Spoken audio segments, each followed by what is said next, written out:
এই জমি কি ট্রান্সফার করা যাবে? এই যেটা আমরা বলছিলাম যে পাট্টা জমি কিন্তু ট্রান্সফারেবল নয়, এটা নন ট্রান্সফারেবল।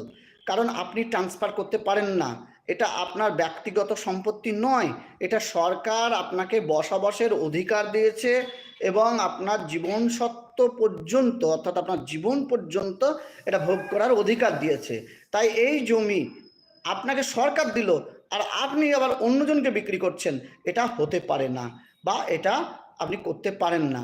কিন্তু আমরা দেখেছি অনেক ক্ষেত্রে এই জমি, পাট্টা জমি একজন সরকারের কাছ থেকে পাওয়ার পর আবার অন্যজনকে বিক্রি করে দিচ্ছে।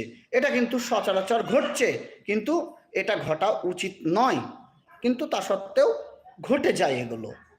এবার আর কি, যে এই জমি যদি দেখা গেল, মানে আমারই দেখা